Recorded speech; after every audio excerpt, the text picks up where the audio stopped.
What is up, guys? JrzSaiyan here. Welcome to Hawk Talk with JrzSaiyan. Now, guys, Vikings miracle already happened. It's done. Nothing can go back. Vikings fans want to go back in time. Get that chip shot in there, but you can't. All right. So next, we got the Carolina Panthers in Charlotte, and guys, I'm really hyped for this matchup. Really, really hyped for this matchup. And a lot of Seahawks fans are hyped as well. Now, there are those people that are worried that Seahawks can't beat the Panthers because there's 15-1. Now, because of that, I'm going to give you guys 10 facts that you should know about the Seahawks and Panthers. And big shout out to the Hawk blogger, Brian Neumhauser, because, this guy is nonstop, with his blog. I'll link it down below in the comment section and everything. Go check out his stuff, guys, because every day, multiple times a day, he releases stuff about Seahawks against their opponents and whatnot. So I'm gonna read you guys everything. I'm gonna read you guys everything.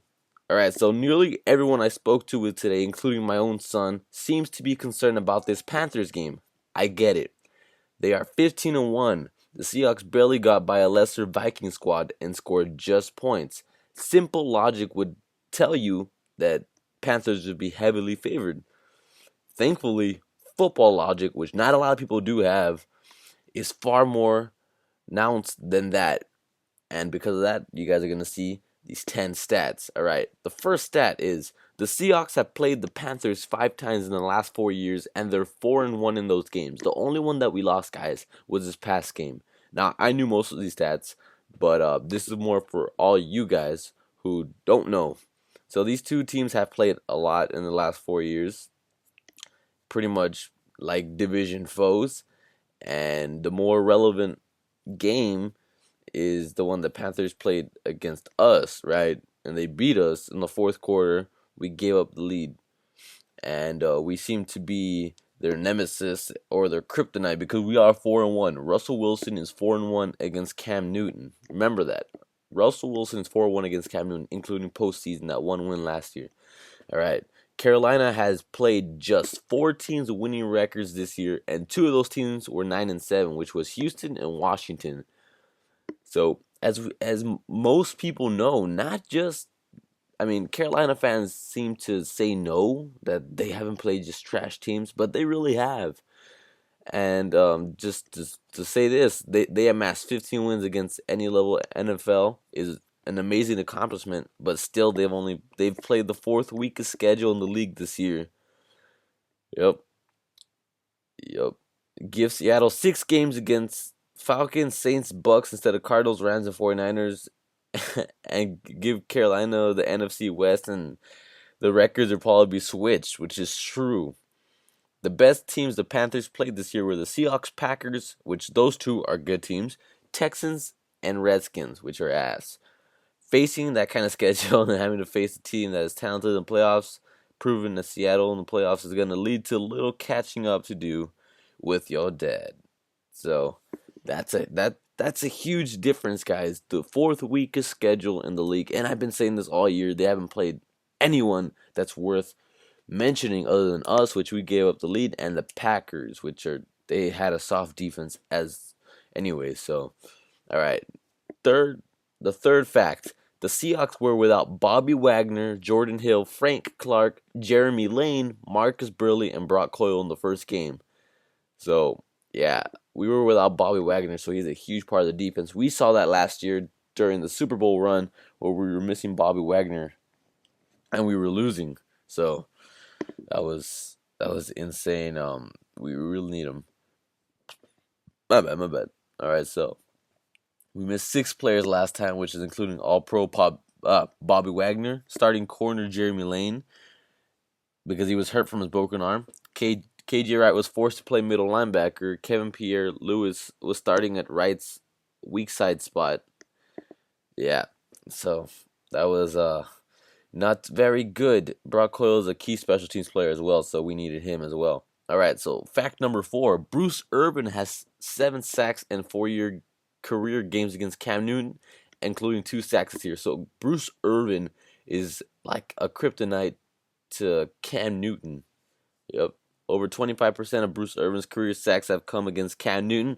In fact, he has had at least 2 sacks in every game against Carolina, except for the playoff game last year when he had just 1. That's a fun fact. Number 5, I like this one. Kerry Williams does not play for Seattle anymore. Go back and watch fourth quarter of the Panthers comeback against Seattle. Newton wisely found a weakness in the defense when the name Kerry Williams on his jersey and targeted him relentlessly, which is true. So, since removing Kerry Williams, the Seahawks allowed just a 64.6 passer rating to opposing QBs after allowing an 87.4 before. So that's a big difference. All right, number 6, Panthers are missing 2 of their top 3 cornerbacks. So they have Josh Norman, but they lost Charles Tillman and Ben Wickery. They lost them both out for the rest of the year due to injury.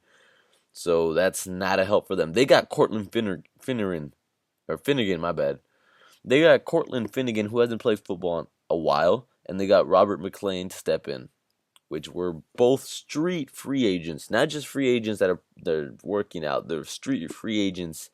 So the chances for a communication breakdown in the secondary are increased when adding this mix into the players late in the season, really late in the season. All right. Number 7, Carolina has played only 1 game this year where they have failed to force a turnover, and that was against Seattle. So Russell Wilson playing smart, not turning over the ball, was against Seattle the last time. So that's these are little quick facts. Number 8, Cam Newton's passer rating after 3 quarters in the first game was a 15.5. Yep.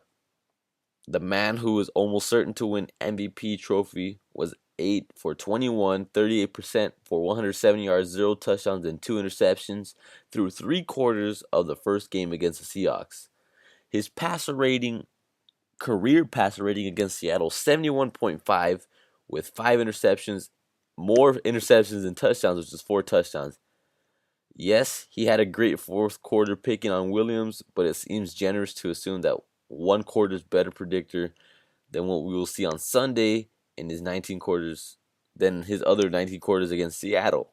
All right, so number 9, the Panthers have only trailed one team at halftime and at the end of the 3 quarters of the season, which is Seattle.